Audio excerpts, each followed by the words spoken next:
আল্লাহ রাব্বুল আলামিন আপনার অনুভূতিটা যদি কবুল না করতেন, আপনার দ্বারাই কি সম্ভব হতো? কথা বলেন, হতো না। অসংখ্য মানুষ রাস্তায়, দোকানে, বিভিন্ন জায়গায় ওনারা ঘোরাফেরা করছে, চলাফেরা করছে, হয়তো বা ইচ্ছাও আছে, কিন্তু আসার মতো সুযোগ এখনো আল্লাহ দেন নাই। আপনাকে আমাকে যে সুযোগটা আল্লাহ করে দিলেন, এতে খুশি না বেজার?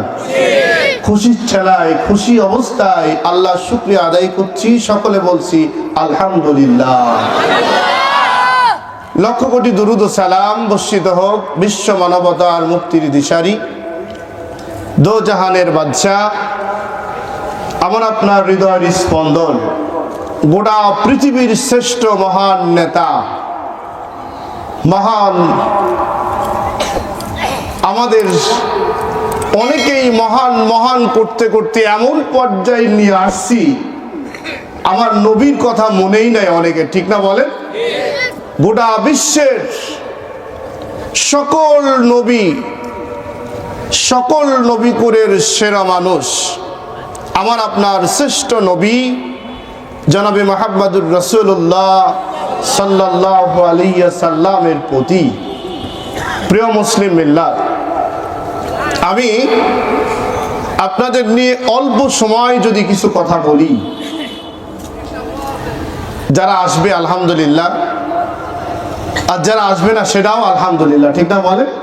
এটা এমন না যে আপনাকে জোর করে লাঠি পিটিয়ে, আপনাকে হ্যান্ডকাপ লাগিয়ে, বাধ্য করে আপনাকে হেদায়েতের রাস্তায় আনতেই হবে, না আনলে চাকরি থাকবে না। এটা কি এমন বলেন? এমন নয়। এরপরে আজকে যে উদ্দেশ্যে মাহফিলের আয়োজন, উদ্দেশ্যটা হলো গরুস্থান, ঠিক না বলেন? আচ্ছা, গরুস্থান, আমি যদি হাত তুলতে বলি যে এখানে যেনারা বসে আছেন, কয়জনের আব্বা, কয়জনের দাদা, কয়জনের মা, কয়জনের ছেলে, ইত্যাদি ইত্যাদি, আপনজন আত্মীয়দের মধ্যে নিকটতম ব্যক্তি কেউ না কেউ এই দুনিয়া থেকে বিদায় নিয়েছেন, এমন আছে না নাই বলেন? আছেই। আত্মার টানে, এই হৃদয়ের টানে অন্তত আজকের মাহফিলের প্যান্ডেলটা ভরে যাওয়া লাগতো, ঠিক কিনা কথা বলেন? এর থেকে যারা আসছেন এদের শিক্ষা আছে না নাই বলেন? আপনি নিজে চোখে দেখতে পাচ্ছেন যে এই ছেলে মেয়ে, পরিবার পরিজন দুনিয়ার মোহে পড়ে, দুনিয়ার লোভ লালসা ভালোবাসার মধ্যে লিপ্ত হয়ে সামান্য অত শীত নেই, এই জায়গায় বসে আল্লাহর কাছে আলেমদের সঙ্গে এই জান্নাতের বাগানে এসে একটু দোয়া করবে, ওই সময়টাও পাচ্ছে না, কথা বলেন? তাহলে এই দৃশ্য দেখার পরে আপনি কি আসলেই দুনিয়াকে মজবুত করে ধরবেন, না আপনার জন্য আল্লাহর কাছে জবাবদিহিমূলক জীবন গঠন করার জন্য আপনি প্রস্তুতি নেবেন? কোনটা বলেন? প্রস্তুতি নিতে হবে ইনশাআল্লাহ। নেবেন তো ইনশাআল্লাহ? আমি আপনাদের বিনীত অনুরোধ করতে চাই, যতটুকু সময় আমরা থাকব, আমরা এলোমেলো অবস্থায় না থেকে, এই যে মাহফিলে বসে বাদাম খাচ্ছেন, বিভিন্ন কিছু খাচ্ছেন, কেউ খাচ্ছে কেউ খাচ্ছে না, এটা কি হয় বলেন? এটা হয় না। খাওয়াটা বন্ধ করলে কি ভালো হয় না? কেউ এই জাতীয় কার্যক্রম বন্ধ করে দিন। সম্মানিত উপস্থিতি, আল্লাহ শুকরিয়া আদায় করে আমি আপনি শেষ করতে পারবো বলেন? পারবো না। কিন্তু আল্লাহ শুকরিয়া তো আমরা আদায় করি না। কি শুকরিয়া আদায় করবে এত? আমরা ৭১-এর পর থেকে শুরু করে ২৪ সাল পর্যন্ত শুকরিয়া, প্রশংসা, কৃতজ্ঞতা এত পরিমাণ করেছি। আজকে যেই পরিমাণ প্রশংসা করা হলো একটি মানুষের, এই প্রশংসাগুলা যদি একটা জায়গায় পালা দেওয়া যেত, রাখা যেত, ওইগুলা সংরক্ষণ করা হতো, এরকম কয়েকটা প্যান্ডেল লাগতো, কথা বলেন ঠিক কিনা? আজকে সবগুলাকে ছেড়ে দিয়ে আপনি কোথায়? যাদের প্রশংসা করেছেন তারা কোথায়? ঠিক না বলেন? আল্লাহ রাব্বুল আলামিন বলেন, দুনিয়ার মানুষ তোমরা ভালো করে শোনো,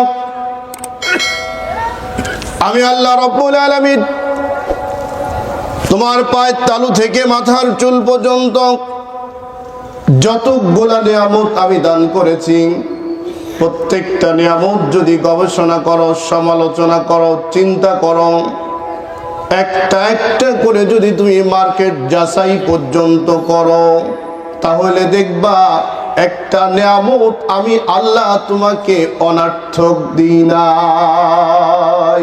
সুবহানাল্লাহ। আমার ভাইয়েরা, তাহলে দেখুন, বয়স্ক মানুষ যারা সামনে বসে আছেন, অনেকেই ভালো চোখে দেখতে পান না, আছে না নাই বলেন?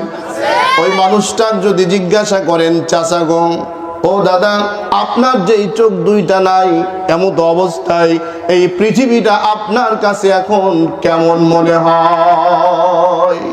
ঠিক না আমার ভাইয়েরা?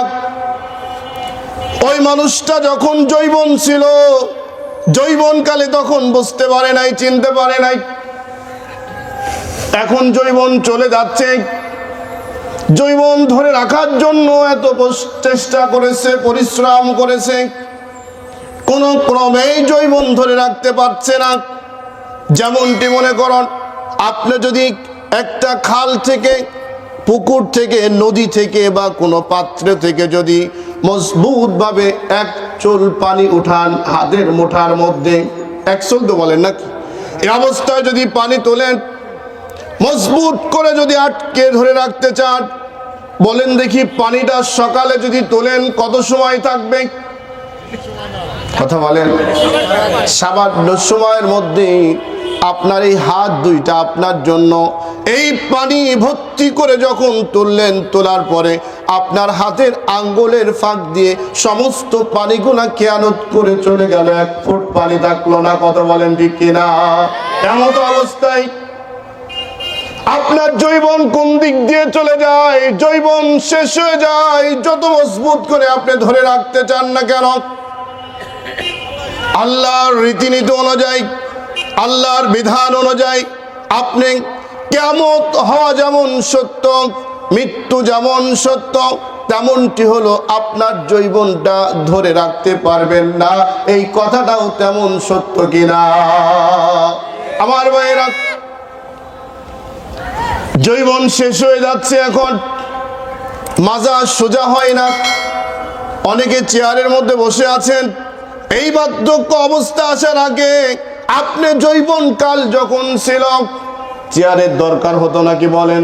চেয়ারের দরকার হতো না। ওই সময়ের জন্য আল্লাহ রাব্বুল আলামিন বলেন, বান্দা, পায়ের তালু থেকে মাথার চুল পর্যন্ত যতগুলা অঙ্গ প্রত্যঙ্গ তোমাকে আমি আল্লাহ রাব্বুল আলামিন দিয়েছি, প্রত্যেকটা যদি একটা একটা করে দাম লাগাও, হিসাব করো, কয়েক কোটি টাকার সম্পদ তোমার শরীরের মধ্যে আছে। ঠিক না? যেমনটি দেখুন, এই যে আমাকে আপনাকে মেরুদণ্ড দিয়েছেন আল্লাহ রাব্বুল আলামিন, যার জন্য আপনি সোজা হয়ে দাঁড়াতে পারেন, সোজা হয়ে থাকতে পারেন। 260টির বেশি জয়েন্ট রয়েছে শরীরের মধ্যে। একটা জয়েন্ট যদি আপনার দুর্বল হয়ে যায়, ভেঙে যায়, ওই জয়েন্টটা পরবর্তী যদি আপনি আবার ডাক্তারের মাধ্যমে, চিকিৎসার মাধ্যমে লাগাতে চান, কমপক্ষে মনে করুন একটা জয়েন্ট দিতে আপনাকে 2 থেকে 3 লক্ষ টাকা ব্যয় করতে হয়। ঠিক না? এখন হিসাব করুন, তাহলে 2 লক্ষ যদি দিতে হয়, এই জয়েন্টগুলা সোজা করার জন্য কত কোটি টাকা আপনাকে ব্যয় করতে হবে। এত ব্যয় করার পরে আল্লাহ রাব্বুল আলামিন যেই সম্পদ আপনাকে দিয়েছেন, এই সম্পদের মতো আবার পুনরায় সম্পদ নিজে অথবা মানুষের সাহায্যে যেই সম্পদটা তৈরি করলেন, মেরুদণ্ড সোজা করলেন, এমন মেরুদণ্ড আগের মতো কোনোদিন হবে নাকি? কথা বলেন, হবে বলেন? আমার ভাইরা, শুধুমাত্র তাই নয়, আল্লাহ রাব্বুল আলামিন কত বড় নিয়ামত আপনাকে দিয়েছে চিন্তা করুন। এই যে ওপেন হার্ট সার্জারি, এমন কেউ আছেন নাকি এখানে? ওপেন হার্ট সার্জারি করলেন, হার্ট বন্ধ হয়ে গেল। হার্ট বন্ধ হয়ে গেল, আপনাকে কেটে ফেড়ে আপনার হার্ট আবার নতুন করে জয়েন্ট করা লাগবে।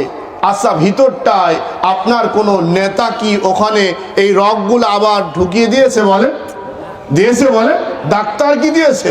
না, বিজ্ঞানী চিকিৎসারা বলছেন আল্লাহ রব্বুল আলামিন স্পেশাল ভাবে আপনার পিছনে ঘাড়ের থেকে শুরু করে পায়ের তালু পর্যন্ত ওপেন হার্ট সার্জারি করতে যেই কেরামতি দরকার, চিকিৎসা দরকার, আল্লাহ রব্বুল আলামিন আগেই প্রস্তুত করে দিয়েছেন। সুবহানাল্লাহ বলেন। ওপেন হার্ট সার্জারি করা হলো, এখন কিছুদিনের জন্য আবার তিনি সোজা হয়ে দাঁড়াতে পারছেন, কিছুদিন বেঁকা হয়ে চলে, সোজা হতে পারে না। ওপেন হার্ট সার্জারি করছি তো শরীরটা খুব দুর্বল, ঠিক আছে। একটু সবল যখন হয়ে যায়, এখন আল্লাহর বিরুদ্ধে অবস্থান নেয়, আল্লাহকে বড় আঙ্গুল দেখায়। এমন লোক আছে না নাই? বলেন। আমার ভাইয়েরা চিন্তা কর, আল্লাহ রাব্বুল আলামিন এত বড় নিয়ামত আপনাকে দান করেছেন, এত নিয়ামত দিয়েছেন। এই নিয়ামতগুলো সম্পর্কে আল্লাহ রাব্বুল আলামিন কাল কিয়ামতের ময়দানে যখন প্রশ্ন করবেন, জবাব নেবেন, আপনি আমাকে জবাব যখন দিতে হবে, চিন্তা করে দেখুন, প্রত্যেকটা প্রশ্নের জবাব যদি দিতে না পারেন, আল্লাহ রাব্বুল আলামিন আপনাকে কিন্তু ছেড়ে দিবে না। কথা বলেন, ছেড়ে দিবে? বলেন। এই কারণে ভাইরা আমার, আজকে যে গরুস্থানের আমরা উদ্যোগে মাহফিলে বসেছি, এখান থেকে আমাদের কিছু শিক্ষার দরকার আছে না নাই? বলেন। আমার ভাইরা, আল্লাহ রাব্বুল আলামিন বলেন, এখানে যে মানুষগুলো আমরা আছি, সত্যিকারেই আল্লাহ আছে এই বিশ্বাস আমার আপনার আছে না নাই? আছে। আল্লাহ কয়জন? কথা বলেন। আমার ভাইরা, আমরা পিছনে ইতিহাস দেখলে দেখি অনেক মানুষ এমন পর্যায়ে বলেছে আল্লাহকে স্বীকার করত, আল্লাহকে মানত। মাঝে মাঝে কাল বৈশাখী ঝড় যখন শুরু হতো, টর্নেডো শুরু হতো, অথবা এই জাতীয় কোনো তুফান যখন শুরু হয়ে যেত, তারা টিভির মাধ্যমে, টেলিভিশনের মাধ্যমে, পেপার পত্রিকার মাধ্যমে ঘোষণা দিত, আমরা মোকাবেলা করার জন্য প্রস্তুতি নিয়েছি। কথা বলেন, ঠিক কিনা? আমার ভাইরা, এই যে প্রস্তুতি নিয়েছিলেন আপনি, এই প্রস্তুতি নিয়ে আল্লাহ টর্নেডো দিবেন, কাল বৈশাখী ঝড় দিবেন, আপনি মোকাবেলা করার জন্য প্রস্তুতি নিয়েছেন, ঠিক আছে, আপনি প্রস্তুতি নেন, কিন্তু আপনার শরীরটা ঠিক করার জন্য, আপনার অবস্থান ঠিক করার জন্য, আপনার কি হবে এই বিষয়টি তদন্ত করার জন্য আপনি একটি বারের জন্য চিন্তা করেন না, ঠিক না? বলেন। আমার ভাইরা, সেই জন্য আল্লাহ রাব্বুল আলামিন বলেন, বান্দারে, সত্যি যদি ঈমান নিয়ে এসে থাকো তুমি, আমাদের ঈমান আছে না নাই? কত পার্সেন্ট? 100% কি হয়েছে? বলেন। ঈমান আনতে হবে কত পার্সেন্ট? 100%। বলেন, কত পার্সেন্ট? 1% যদি আপনি বাদ দেন, এই কোরআনে কারীমটা, এর মধ্যে মনে করুন সূরা ফাতিহা দীর্ঘদিন যাবত পড়েছেন, আর ভালো লাগে না, এখন ফাতিহার থেকে একটা অংশ বাদ দেন, নামাজ হবে? তেলাওয়াত হবে?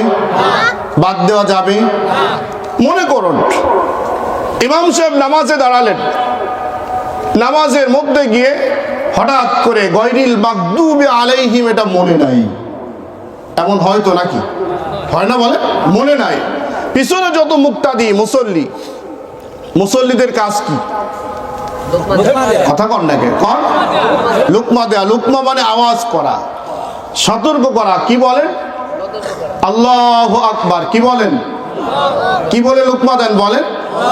তার মানে নামাজের মধ্যে তো আর বলা যায় না। অনেকে এমনও বলে, মনে করুন নামাজ পড়ছে, আমি সেদিনকে আমার মসজিদে দেখলাম নামাজ পড়ছে, নামাজের মধ্যে মোবাইল বেজে উঠলো, ও বলল যা বলে আবার মোবাইল হাতে বের করে সব কিছু দেখে বন্ধ করে এবার তাকালো, তাকানোর পর এবার ঠিক আছে, আবার নামাজের কোনো ক্ষতি হয়নি। ক্ষতি হয়েছে বলেন? এই যে অবস্থায় ইমামকে আপনি লুকমা দিলেন সংশোধন করার জন্য, আর এই জাতীয় মুসল্লি যদি থাকে ও নিজেই সংশোধন হতে পারছে না, ইমামকে সংশোধন করার তো সুযোগই নাই, ঠিক না বলেন? এখন মনে করুন সূরা ফাতিহা যখন লুকমা দিলেন, ইমাম সাহেব বুঝলো না, নামাজ শেষ করলো, শেষ করার পরে এবার কি করবেন আপনারা? হুজুর ও দোকানের হিসাব করতেছিলেন নাকি? ও হোঁশ থাকে না আপনার? দাওয়াত আছে নাকি? খাওয়া দাওয়া বেশি হয়েছে নাকি? আপনার মতো করে আপনি ইমামকে বলবেন নামাজ হয়নি, আবার পুনরায় নামাজ কি বলেন পড়েন। কেন? নামাজ কি হয়নি? আচ্ছা, একটা সূরা ফাতিহা আর ছোট্ট একটা আয়াত যদি না পড়ার জন্য নামাজ আবার পুনরায় পড়তে হয়, ইমাম আপনার চাকরি করে তাই নাকি বলেন? ইমাম চাকরি করে এই জন্য কি নামাজ পড়াবে? না, সত্যিকারে নামাজ হয়নি জন্যই নামাজ পড়াবে। কোনটা? নামাজ হয়নি জন্য নামাজ পড়াবে। তার মানে ইমাম হলো আপনাদের নেতা, আপনারা লুকমা দিয়েছেন, লুকমা দেওয়ার পরে এখন আপনি বললেন নামাজ হয়নি, আবার পুনরায় নামাজ পড়ো। ইমাম সাহেব আবার নামাজ পড়লেন, দ্বিতীয়বার আবার হলো না, আবার কি লুকমা দিবেন না বাদ রাখবেন? কথা বলেন। তৃতীয়বার লুকমা দিল, আবার একই অবস্থা হলো। চতুর্থবার এবার কি ছাড় দেওয়া যায়? কথা বলেন, ছাড় দেওয়া যায়? কেন? নামাজ হয়নি তোমার। এই নামাজ না হওয়ার জন্য ইমামকে চাকরি পর্যন্ত বাদ দেওয়া হয়। কথা বলেন ঠিক কিনা?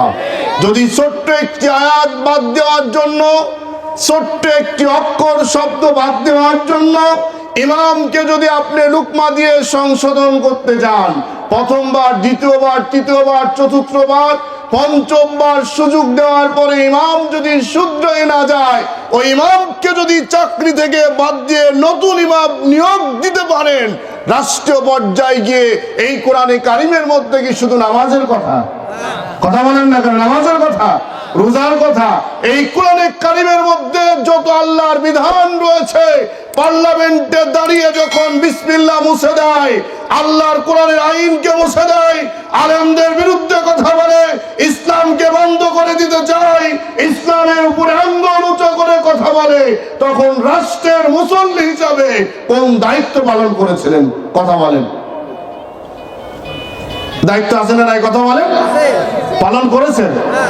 করেন নাই। তার মানে কি? কোরআনটা শুধু নামাজের মধ্যেই থাকবে না বাইরে যাবে? কথা বলেন ভাই। কোরআনটা কি শুধু নামাজের জন্য, না গোটা পৃথিবীর সমস্ত মানদণ্ড হিসাবে আল্লাহ রাব্বুল আলামিন কোরআনে কারিম দিয়েছেন? কথা বলেন ঠিক কিনা? কোরআনের মধ্যে সব বিষয় আছে না নাই? আমার ভাইরা, এই কোরআনে কারিম দিয়ে বিগত 18টা বছর যখন কোরআনে কারিম থেকে আলোচনা করা হতো, কোরআনের কথা বলা হতো, অসংখ্য বাধা, অসংখ্য নিষেধাজ্ঞা, অনেক জেল জুলুম, অত্যাচার, নির্যাতন সহ্য করতে হয়েছিল কিনা? কথা বলেন। এমন পর্যায়ে গিয়ে আল্লাহ রাব্বুল আলামিনের এই বাণীকে, আওয়াজকে যখন বাংলার জমিনে মুছে ফেলার জন্য ঘোষণা দেওয়া হলো, স্তব্ধ করার জন্য যখন নানান কায়দা যখন শুরু করা হলো, আল্লাহ রাব্বুল আলামিন, ওই মহান রব্বুল আলামিন যখন দেখে এক পর্যায়ে ছাড় দিতে দিতে এমন পর্যায়ে চলে যায়, আল্লাহ রাব্বুল আলামিন তখন আর ছাড় দেয় না, ছেড়ে দেয় না। ওই মুহূর্তে আল্লাহ রাব্বুল আলামিন তখন মজবুত সিদ্ধান্ত নিয়ে নেয়, এমন মজবুত সিদ্ধান্ত নিয়ে নেয়, এমন মজবুত সিদ্ধান্ত নেয়, আল্লাহ রাব্বুল আলামিন বলেন, তাতানাজ্জালু আলাইহিমুল মালাইকাতু আল্লা তাখাফু ওয়া লা তাহজানু ওয়া আবশিরু বিল জান্নাহ। আল্লাহ রাব্বুল আলামিন বলেন, আমি এমন মজবুত সিদ্ধান্ত নিয়ে ফেলি, গোলাম তোমরা যদি আমার কোরআনের পক্ষে দাঁড়িয়ে না যাও, প্রয়োজনে আমি আসমান থেকে ফেরেশতা নাজিল করে আমার কোরআনকে রক্ষা করার জন্য আমি আল্লাহ যথেষ্ট। কথা বলেন ঠিক কিনা? এমন পর্যায়ে যখন চলে গেল, এমন পর্যায়ে যখন চলে গেল, নিষেধাজ্ঞা যখন হয়ে গেল, আল্লাহ রাব্বুল আলামিন ওই জাতিকে, গোষ্ঠীকে পৃথিবীর মানচিত্র থেকে এমন পর্যায়ে নিষেধাজ্ঞা করে দিল, আজকে সারা বাংলার জমিনে কথা বলার মতো ক্ষমতা তাদের নাই। কথা বলেন ঠিক কিনা? ওই পর্যায়ে আল্লাহ রাব্বুল আলামিন আমাকে আপনাকে করুক, সেটা চান নাকি? কথা বলেন। আপনাকে যদি আল্লাহ রাব্বুল আলামিন বিপদ দিতে চান, ওই বিপদ থেকে বাঁচার ক্ষমতা আপনার আছে নাকি বলেন? আর যদি আপনি আল্লাহ রাব্বুল আলামিন মনে করে আপনাকে উপকার করব, সাহায্য করব, আপনাকে সম্মানিত করব, গোটা পৃথিবী যদি ধরে রাখে, আপনার সম্মান বন্ধ করতে পারবে নাকি? কথা বলেন। তাহলে আমি আপনি কোরআনের পক্ষে থাকতে চাই না বিরুদ্ধে চলতে চাই? কোন দিক বলে? আমার ভাইরা দেখুন, আল্লাহ রাব্বুল আলামিন সতর্ক করলেন, সংশোধন করে দিতে যাচ্ছেন যে বান্দা, আমি তোমাকে যত নিয়ামত দিয়েছি, এই নিয়ামতের শুরু থেকে শেষ মুহূর্ত পর্যন্ত যদি তুমি শুকরিয়া আদায় করো, কৃতজ্ঞতা স্বীকার করো, প্রশংসা যদি আদায় করো, আমি রব্বুল আলামিন নিয়ামতকে তোমাদের বাড়িয়ে দিব। আর যদি নিয়ামতের শুকরিয়া আদায় না করো, প্রশংসা না করো, কৃতজ্ঞতা স্বীকার না করো, আমি আল্লাহ রব্বুল আলামিন নিয়ামত তোমাদের ছিনিয়ে নেব।